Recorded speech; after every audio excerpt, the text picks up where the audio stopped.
അതെ ഇപ്പോൾ ഞാനൊരു കാര്യം പറയട്ടെ, ഇപ്പൊ രണ്ടുപേരുടെ പേഴ്സണൽ ലൈഫിൽ നമ്മൾ സോഷ്യൽ മീഡിയയിലൂടെ കാണിക്കുന്ന ഒരുപാട് കാര്യങ്ങളുണ്ടാവും. പക്ഷെ നമുക്ക് നമ്മുടെ പകുതിയിലധികം കാര്യങ്ങൾ സോഷ്യൽ മീഡിയയിലൂടെ കാണിക്കാൻ പറ്റില്ല.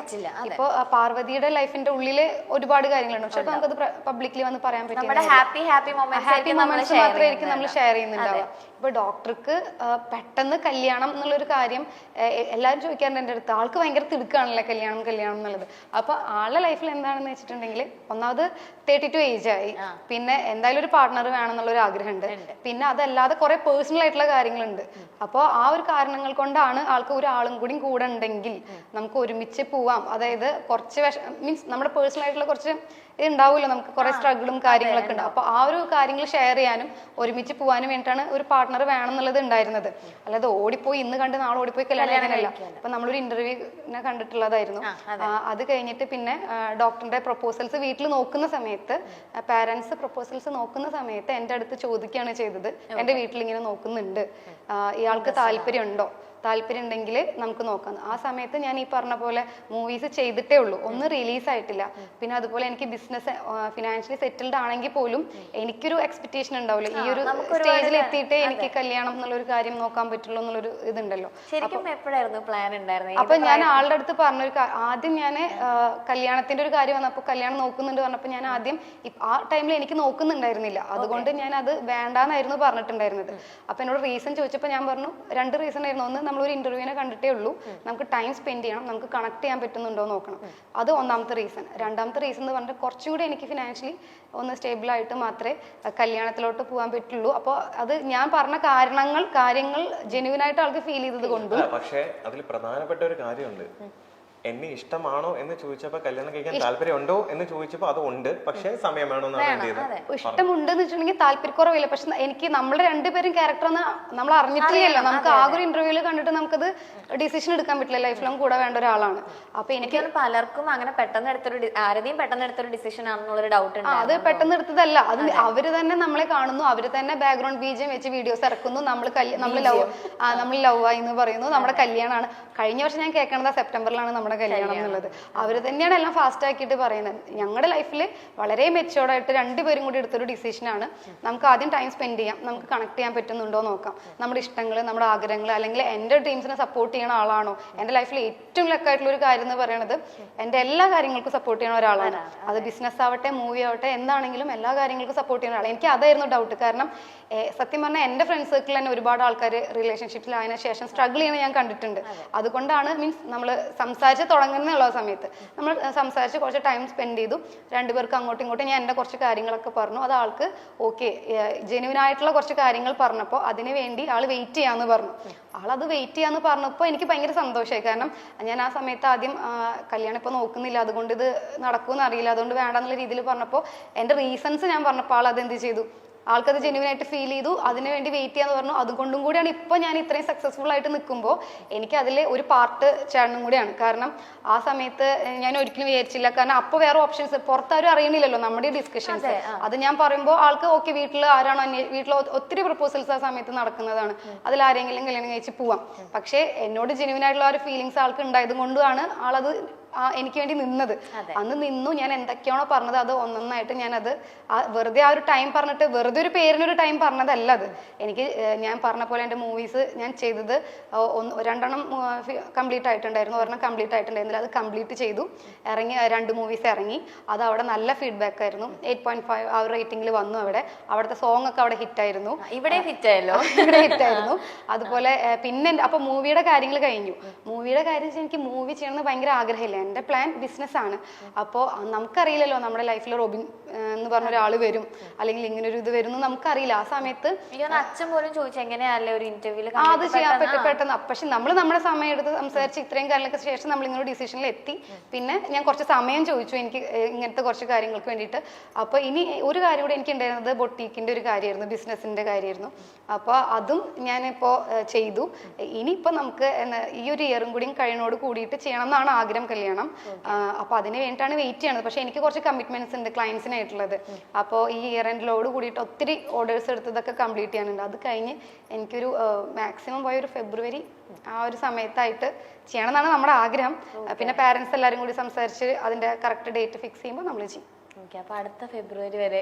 പക്ഷെ ഞാൻ ഡോക്ടറെ കണ്ട അന്ന് തൊട്ട് എന്നോട് എല്ലാവരും ചോദിക്കണം കല്യാണം കല്യാണം കല്യാണം. എനിക്കത് ഭയങ്കര ഇറിറ്റേഷൻ ആണ്. കാരണം ഞാൻ ആ സമയത്ത് ഞാൻ കല്യാണത്തിനെ കുറിച്ച് ചിന്തിക്കുന്നില്ല. പിന്നെ എനിക്ക് പറ്റിയൊരു പാർട്ട്ണർ എനിക്ക് വന്നപ്പോൾ, എന്നെ സപ്പോർട്ട് ചെയ്യുന്ന ഒരു പാർട്ട്ണർ വന്നപ്പോൾ, എന്നെ മനസ്സിലാക്കി എൻ്റെ കൂടെ നിൽക്കുന്ന ഒരാൾ വന്നപ്പോൾ ഞാൻ അതിനെ ഓക്കെ പറഞ്ഞ് ഞങ്ങൾ ഹാപ്പി ആയിട്ട് ടൈം സ്പെൻഡ് ചെയ്ത് നമ്മുടെ രണ്ടുപേരുടെ ആഗ്രഹങ്ങൾ അങ്ങോട്ടും ഇങ്ങോട്ടും സപ്പോർട്ട് ചെയ്ത് വരികയാണ്. അപ്പോഴത്തേക്കും കല്യാണം കല്യാണം ചോദിക്കുമ്പോൾ ഭയങ്കരമായിട്ടൊരു നമ്മുടെ എല്ലാ പേഴ്സണൽ കാര്യങ്ങളും നമുക്ക് പബ്ലിക്കലി വന്ന് പറയാൻ പറ്റില്ല. അപ്പൊ നമുക്ക് കുറച്ച് പ്രൈവസി വേണം ചില കാര്യങ്ങളിൽ. നമുക്ക് എന്തെങ്കിലും നമ്മൾ ഇഷ്ടപ്പെടുന്ന ആൾക്കാരെ അറിയിക്കാൻ അത് ആവണ ഒരു സമയം വരുമ്പോൾ നമ്മളത് പറയും. അതുവരെ നമ്മൾ ആ ഒരു പ്രൈവസിയിൽ അത് പോവുകയാണ്.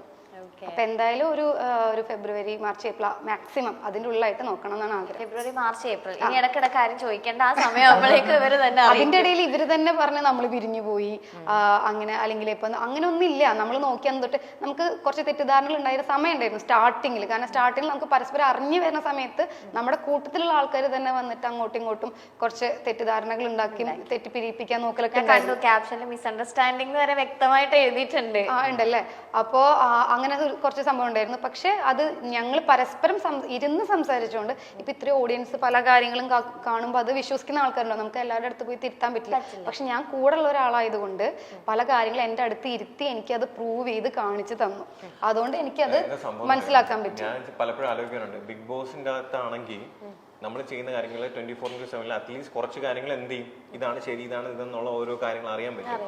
അപ്പൊ ഞാൻ ആലോചിച്ചിട്ടുണ്ട്, ദൈവമേ ഈ ഒരു പുറത്ത് നടക്കുന്ന ഈ ഒരു സംഭവം എവിടെയെങ്കിലും ഇതൊക്കെ റെക്കോർഡ് ചെയ്ത് വെക്കുകയാണെങ്കിൽ, യഥാർത്ഥത്തിൽ ഓരോരുത്തരുടെ ലൈഫിൽ എന്തൊക്കെയാണ് നടക്കുന്ന കാര്യങ്ങളൊക്കെ റെക്കോർഡ് ചെയ്ത് ആരെങ്കിലും ഈ ബിഗ് ബോസ് പോലെ കാണിക്കായിരുന്നെങ്കിൽ ആരുടെ ഭാഗത്താ ശരി ആരുടെ ഭാഗത്താ തെറ്റെന്നുള്ള ക്ലിയർ ആയിട്ട് എന്ത് ചെയ്യാൻ പറ്റും, ഇതിപ്പോ ഞാൻ കൂടെ ഉള്ള ആളായതുകൊണ്ട് എനിക്ക് ലൈവായിട്ട് ഓരോ കോൾസ് വരുന്നതും വിളിച്ച് പ്രൊവോക്ക് ചെയ്യണതും എല്ലാ കാര്യങ്ങളും എനിക്ക് ലൈവായിട്ട് കാണാൻ പറ്റും.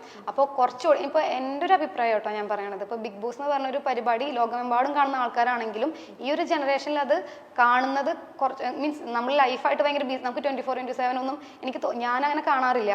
അപ്പോൾ എനിക്ക് തോന്നുന്നു നമ്മളെല്ലാവരും നമ്മുടെ ലൈഫിൽ ബിസി ആയതുകൊണ്ട് അങ്ങനെ കാണാത്തൊരു വിഭാഗം ആളുകളും കൂടി ഉണ്ട്.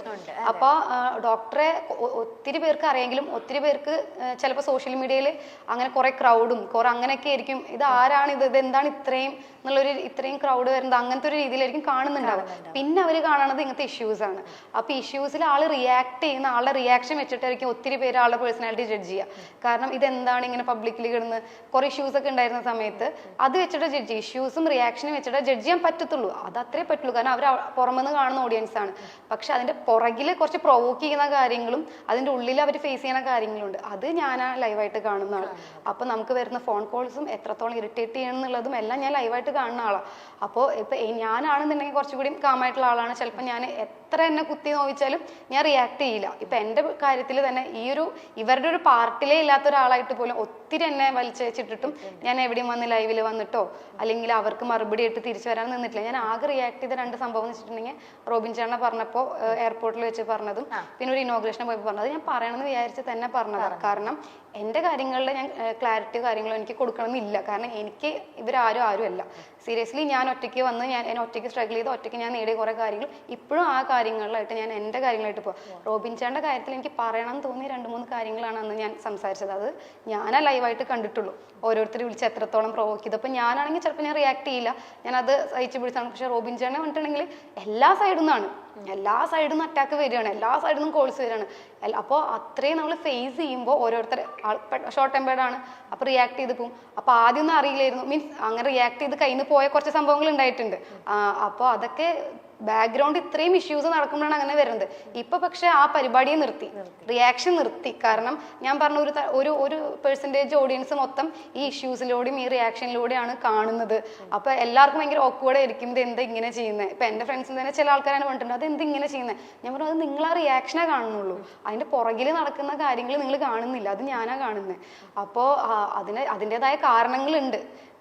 ഞാൻ പറയണ പോലെ നമുക്ക് എല്ലാ കാര്യം ഒന്നും പറയാൻ പറ്റില്ല. അപ്പോൾ അങ്ങനെ ഒരു കാര്യങ്ങളുണ്ട്, അതുകൊണ്ടാണ് അങ്ങനെ ചെയ്തിരുന്നത്. പക്ഷെ ഇപ്പൊ അതും നിർത്തി. ഇപ്പോഴും എല്ലാവരും ഓരോരുത്തരും പാർവതി എവിടെയെങ്കിലും ഇപ്പൊ പാർവതി ഇപ്പൊ നമ്മൾ ഇന്റർവ്യൂ ചെയ്യുമ്പോൾ നമ്മുടെ എല്ലാ കാര്യങ്ങളും ഓൾമോസ്റ്റ് ഒന്ന് നോക്കൂലോ. അപ്പോൾ ഏതെങ്കിലും ഒരു ഇന്റർവ്യൂവിൽ ഡോക്ടർ വന്നിരുന്നിട്ട് ആരെങ്കിലും ഏതെങ്കിലും കണ്ടസ്റ്റൻസിനോ അല്ലെങ്കിൽ ഏതെങ്കിലും ഒരാളേനെ നെഗറ്റീവായിട്ട് പറയണതോ സംസാരിക്കണതോ കണ്ടിട്ടുണ്ടോ? ആളുടെ ലൈഫായിട്ടാണല്ലോ പോയിരുന്നത്. പക്ഷെ ഇത്രയും ആളുകൾ തിരിച്ച് വെറുതെ ഒരു ആവശ്യമില്ലാതെ വന്നിട്ട് പറഞ്ഞിട്ട് പോണത് ഞാൻ ആലോചിക്കാറുണ്ട്. എന്തിനാണ് ഇത്രയും ദേഷ്യം? ഒരു ഗെയിം ഷോ കഴിഞ്ഞിട്ടും ഇത്രയും വൈരാഗ്യം എന്തിനാണ് ആളുകളുടെ ഉള്ളിൽ വെക്കണതെന്ന് പലപ്പോഴും ഞാൻ ചിന്തിച്ചിട്ടുണ്ട്.